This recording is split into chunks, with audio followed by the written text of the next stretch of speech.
안녕하세요, 스루인훈쌤입니다. 오늘은 생성형 인공지능으로 이렇게 멋진 동화책을 직접 만들어보는 활동에 대해서 안내를 드리도록 하겠습니다. 지금 제 뒤에 보이는 이 화면이 아이들이 온라인으로 출판한 출판의 모습인데요. 이렇게 패들렛에 자기 이름 밑에 동화책의 제목과 동화책의 공개보기 링크를 이렇게 공유를 하고 아이들은 온라인 출판회를 통해서 이렇게 피드백을 주고받습니다. 우리 반 아이들 30명 한 명 한 명이 각자 작가 겸 독자가 되어가지고 이렇게 온라인 출판회를 열었습니다. 그러면 전체적인 프로젝트 진행 과정부터 한번 살펴보도록 하겠습니다. 가장 먼저 이번 동화책의 주제가 해양오염 방지 동화책이기 때문에 해양오염의 심각성에 대한 어떤 뉴스 기사라든지 영상 자료를 통해서 아이들에게 동기유발을 해주었고요. 그 뒤로 이제 해양오염 방지를 위한 동화책 이야기를 구상합니다. 이야기는 직접 창작할 수도 있고 아니면 생성형 인공지능인 리튼을 이용해서 아이디어를 얻는 데 좀 도움을 받을 수 있습니다. 제가 구체적인 활동이라든지 활동지는 조금 이따가 또 안내를 드리도록 하겠고요. 이렇게 이야기를 구성하면 그 이야기 책을 여기 실물 동화책의 총 표지 포함해서 20페이지거든요. 그래서 20페이지에 대해서 스토리보드를 구성을 하고요. 자기가 구성한 스토리보드대로 이제 캔바의 매직 미디어 등을 활용해서 동화책 사파와 텍스트를 입력해서 동화책을 제작을 하는 겁니다. 이렇게 해서 아이들이 패들렛에 자기 작품을 올리고 그리고 피드백만을 위한 패들렛을 하나 더 만듭니다. 이 화면인데 이거는 출판회가 아니고 이거는 이제 문장에서 어떤 문장을 고쳐라든지 말투를 어떻게 고치라든지 그림체가 어떻다라든지 이렇게 고치면 더 좋아질 것 같다라는 발전을 위한 서로의 피드백을 주고받는 공간입니다. 아이들한테는 피드백 내용이나 이런 걸로 혹시라도 상처받지 않고 자기가 더 발전을 위해서 사용하기로, 그리고 피드백 내용을 살펴본 후에 적용을 할지 안 할지는 작가가 알아서 판단하기로 이렇게 약속을 하고 서로 피드백을 주고받았습니다. 피드백을 통해서 반영을 하고 반영한 거를 다시 수정 보완했기 때문에 최종 작품의 퀄리티가 더 올라간 것 같습니다. 참고로 이거는 제가 이 컨텐츠로 경남 여고 학생들하고도 같이 진행을 했었는데요.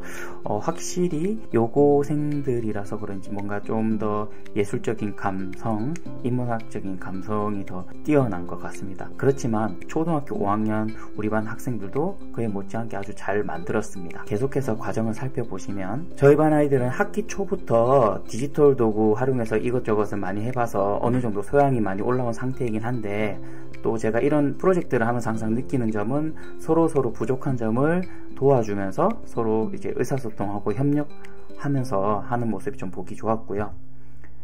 그리고 실물 자료로 인쇄를 해서 이렇게 실물 동화책으로도 만들었습니다.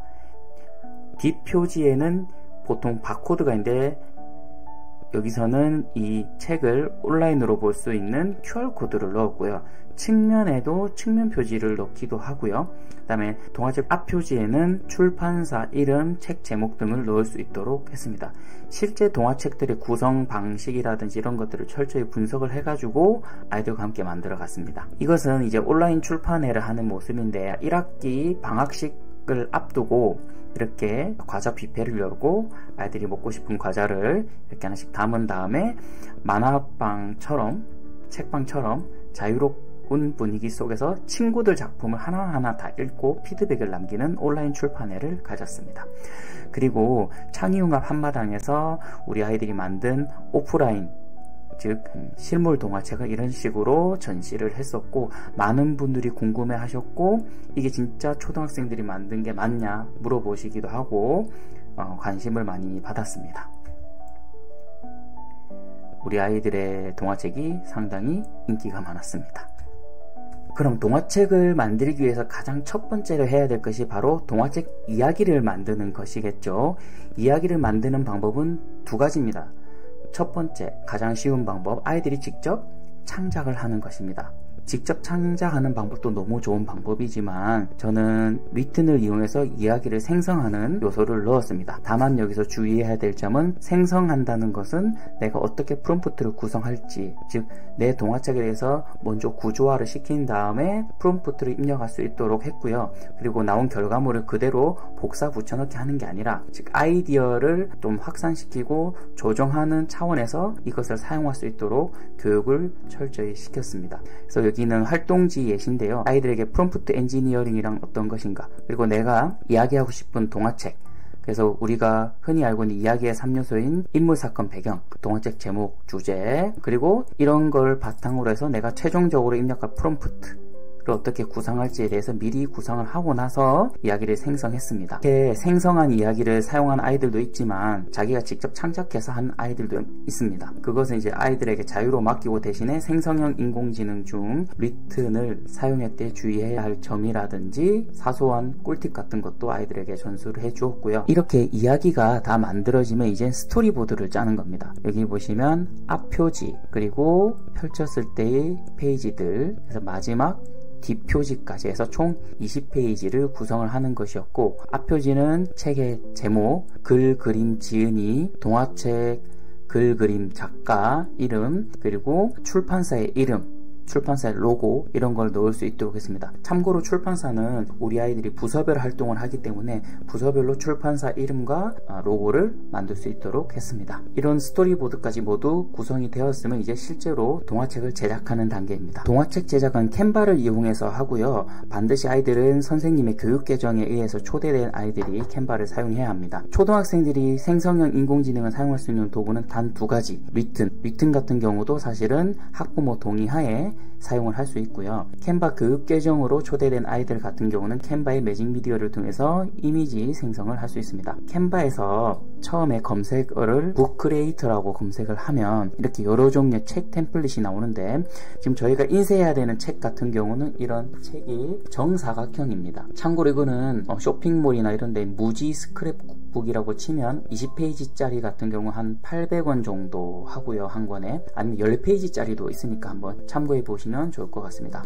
그래서 저희가 인쇄를 해야 되는 것까지 고려를 했을 때 정사각형 형태의 책 템플릿을 아무거나 하나 들고 오라고 합니다. 그래서 예를 들어서 이거를 선택을 해서 이 템플릿 맞춤 편집하기 하면 이렇게 작업 평면이 펼쳐집니다. 이제 여기서부터 페이지 추가도 하면서 계속 동화책을 20페이지를 만들어 가면 됩니다. 다만 여기서 저는 제일 먼저 아이들에게 요구하는 것은 우측 상단에 동화책 제목과 자기 작가 이름으로 이름 바꾸는 것부터 했고요. 그리고 우측 상단에 공유 버튼, 그리고 링크 복사 말고요. 여기 밑에 보시면 공개 보기 링크라고 있습니다. 이 공개 보기 링크는 말 그대로 보여지기만 하는 것이거든요. 그래서 공개 보기 링크를 이렇게 만들어서 복사를 한 다음에는 아이들에게는 이 패들렛에 자기 이름 밑에 공개 보기 링크를 공유를 해달라고 했습니다. 링크를 한번 공유하고 나면 아이들이 캔바로 작업을 할 때마다 실시간으로 그 링크에 작업한 결과물이 바로 반영이 됩니다. 그래서 바로 링크부터 공유를 하고 나서 작업을 시작할 수 있도록 했습니다. 표지에서 이미지를 생성하는 방법은 좌측에 메뉴 중에서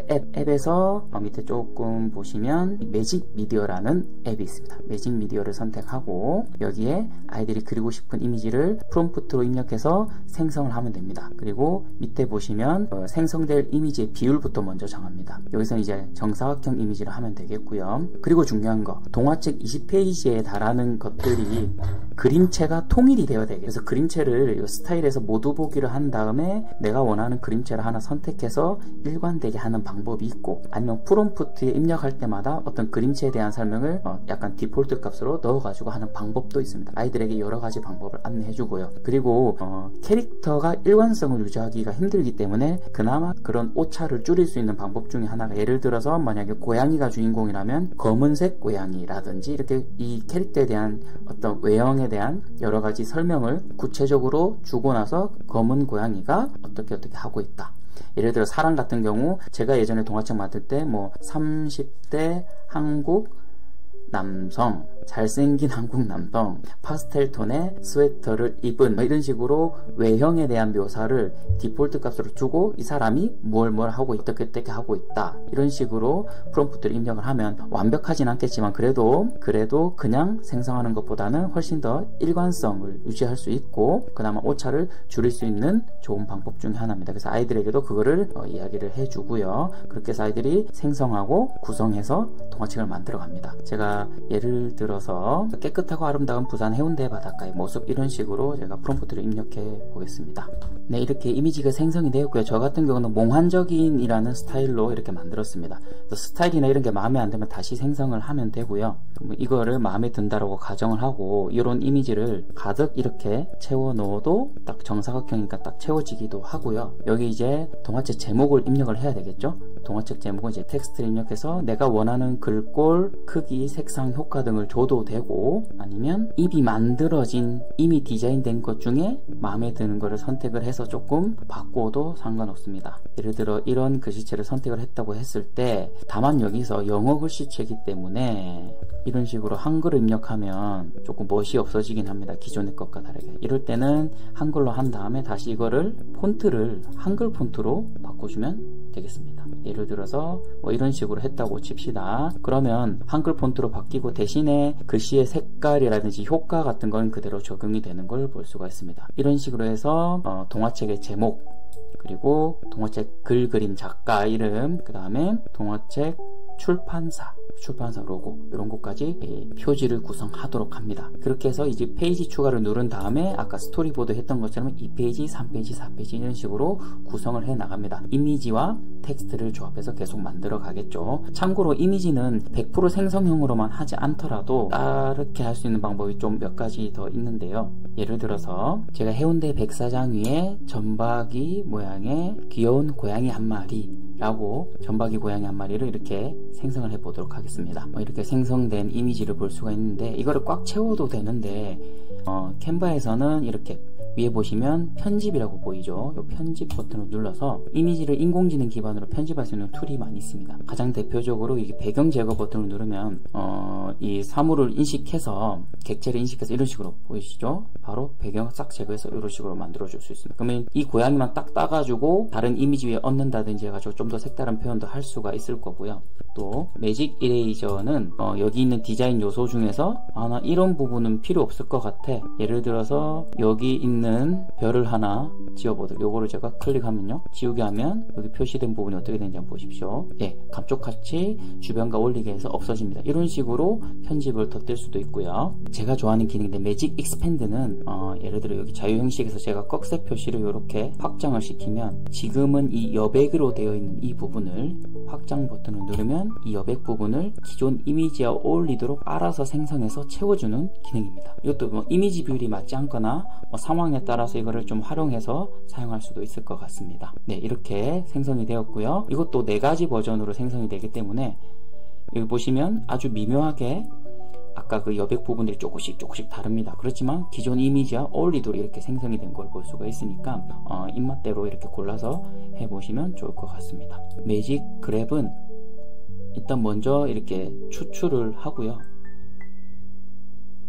추출이 됐네요. 이미 추출을 하면 예를 들어서 이 고양이를 제가 추출하기를 하면 이 고양이가 도려내집니다. 도려내진다는 건 뭘 의미하냐면 고양이 뒷부분의 이미지를 알아서 얘가 보십시오. 이렇게 뒷배경을 만들어준 거죠. 그럼 이 고양이 위치를 바꿀 수도 있고 크기도 바꿀 수도 있고 고양이를 복사할 수도 있고요. 이런 식으로 이렇게 하는 게 추출하기입니다. 지금은 추출할 수 있는 게 1개로 인식을 해서 그런데 2개, 3개, 4개도 가능하니까 이런 것도 한번 사용해 보면 좋을 것 같고, 특히 또 아이들이 또 이미지 생성에만 너무 몰두하다 보니까 사실은 캔바에 기본적으로 되어 있는 여기 요소 좌측에 있는 메뉴 중에 요소를 눌러가지고 검색을 해서 적절한 요소를 이렇게 추가를 하는 것도 방법입니다. 그래서 이런 여러가지 기능들을 조금 결합을 해가지고 최대한 자신의 동화책, 자기가 전하고자 하는 메시지를 최대한 좀 더 아름답게 어울리게 시각화를 할 수 있도록 아이들한테 격려를 해주고요. 이런 식으로 계속 페이지를 추가해 가면서 마지막 페이지에는 뒷표지는 동화책에서 가장 기억에 남는 문구라든지 작가가 전하고 싶은 메시지를 함축적으로 문구를 적고, 그리고 가격 바코드 있는 대신에 QR코드를 넣으라고 합니다. QR코드는 어떤 QR코드를 넣으면 되냐면 아까 처음에 공개보기 링크 했었던 걸 코드로 변환하면 됩니다. QR코드로 변환하는 방법은 역시나 좌측에 있는 앱 버튼을 누르고 여기에 QR이라고만 제가 검색을 해보겠습니다. 여러가지 어플이 뜹니다만 대부분 회원가입을 해야 된다든지 뭐 유료라든지 이런 제한들이 있기 때문에 가장 기본 QR코드 되어 있는 기본 앱을 사용해 보도록 하겠습니다. 그럼 여기 URL에 아까 공개보기 링크를 붙여넣기 하면 됩니다. 공개보기 링크를 붙여넣기 하고 코드 생성을 바로 눌러도 되는데 맞춤 제작에 들어가서 QR코드의 배경 색상과 전경 색상도 바꿀 수 있고요. 여백도 더 많이, 더 적게, 없게 이런 식으로 바꿀 수도 있습니다. 하여튼 이렇게 조절을 해서 코드 생성을 하면 이렇게 QR코드가 만들어집니다. 그래서 이게 디자인이 마음에 안 들면 배경 색상을 뭐 다른 색으로 바꾼다든지 이렇게 하는 것도 가능합니다. 바꿔서 코드 업데이트를 누르면 이런 식으로 바뀌는 게 볼 수가 있습니다. 이런 식으로 QR코드를 제일 뒷면에 하면 이 QR코드를 인식했을 때 이 동화책 전체가 온라인으로 전자책 형태로 볼 수 있는 형태가 되는 겁니다. 이런 식으로 해서 20페이지를 모두 구성을 해서 아이들이 공유를 합니다. 여기까지 해서 온라인으로 공유를 했다. 요것까지만 해도 매우 훌륭한데 만약에 실물 동화책으로 만들고 싶다 했을 때 제가 여러 가지를 해보면서 시행착오 겪으면서 제가 찾은 방법을 안내 드리겠습니다. 혹시라도 저보다 더 좋은 방법이 있다고 생각하시는 분은 댓글로 알려주시면 제가 참고를 하도록 하겠습니다. 먼저 이 동화책 이미지를 다운로드 받아야 됩니다. 그래서 우측 상단에 공유 버튼 누르고 여기서 이제 다운로드를 누르고 아이들한테 파일 형식을 PNG 확인하고요. 그리고 페이지도 모든 페이지 하고요. 다운로드를 누르면 아까 제목 자체를 동화책 제목과 작가 이름으로 했기 때문에 이 제목으로 해가지고 이미지가 모아진 압축 파일이 생깁니다. 이 압축 파일을 아이들한테 받는 겁니다. 저 같은 경우는 저희 반 패들렛인데요. 여기 오일이 공용 폴더에서 공용 폴더를 제가 만들었습니다. 공용 폴더는 제 구글 드라이브에 일부 폴더를 우리 반 아이들과 공유할 수 있는 폴더를 만들었고 아이들이 여기에 접속을 해서 바로 드래그해서 여기에 갖다만 놓으면 제가 바로 제 컴퓨터에서 확인할 수 있도록 이렇게 시스템을 갖췄고요. 그래서 아이들 거를 압축을 풀어서 이미지 파일을 확보를 합니다. 그럼 인쇄는 어떻게 해야 되는가? 인쇄를 할 때는 한글 파일을 이용했습니다. 근데 문제는 인쇄된 책에 인쇄된 이미지의 크기가 제가 무지 스크랩 크기에 딱 맞는 일정한 크기로 이렇게 인쇄가 되어야 되겠죠. 이 무지 스크랩북 같은 경우 가로 세로가 한 변의 길이가 16.5cm거든요. 그래서 저는 한 변의 길이가 16cm인 정사각형 형태의 이미지를 인쇄하고 싶었습니다.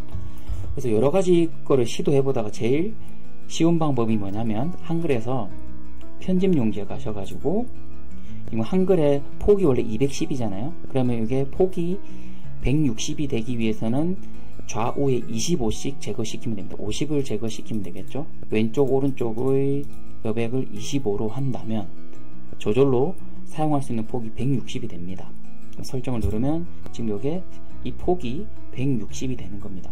이 상태에서 제가 이미지를 드래그 앤 드롭만 하면 예를 들어 애들이 만든 게 20개 이미지니까 20개 이미지를 전부 다 여기다 그냥 갖다만 넣으면 20개 이미지가 쭉 일렬로 크기에 맞게 바로 삽입이 됩니다. 제가 열심히 고민하면서 찾은 나름의 꿀팁이니까 활용해 보시고 혹시 더 좋은 방법 있으시면 그것도 한번 공유해 주시면 좋을 것 같습니다. 네, 이게 저희 반 아이들 인쇄하려고 제가 만든 한글 파일입니다. 이렇게 보면 아이들 이미지가 크기에 맞게 딱 이렇게 들어온 걸 알 수 있습니다. 이렇게 동화책 제목, 작가 이름, 출판사 이름과 로고, 그래서 동화책 이야기들이 이렇게 쭉, 뒷표지 같은 경우도 이렇게 QR코드, 그리고 작가가 전하고 싶은 메시지 이런 식으로 이어지도록 구성을 했습니다. 오늘은 이제 생성형 인공지능으로 동화책 만들기를 해봤는데 저 같은 경우는 해양오염 관련된 환경 동화책 만들기, 진로와 관련돼서 나의 꿈 동화책 만들기, 작년 아이들과 같은 경우는 제 유튜브에도 올라와 있지만 이 동화책을 만든 것을 심지어 인공지능 TTS 서비스를 이용해 가지고 오디오북 만들기까지 했습니다. 이제 시각장애인들을 위해서 오디오북을 만들면 좋겠다라는 아이디어를 제공해줘가지고 오디오북 만들기도 했었고, 동화책이라는 콘텐츠를 이용해서 여러 교과나 교육과정을 융합할 수 있는 것 같습니다. 그 과정 속에서 이제 생성형 인공지능을 활용한다는 거, 그런 것들을 활용해서 아이들이 스스로 구성을 하고 기획 제작해서 손에 만져지는 최종 작품까지 만들어낸 프로젝트, 그리고 그것을 많은 사람들에게 공유도 할 수 있는 아주 좋은 콘텐츠라고 생각을 합니다. 여러분도 한번 도전해 보시면 좋을 것 같습니다. 지금까지 스로인 훈쌤이었습니다. 안녕.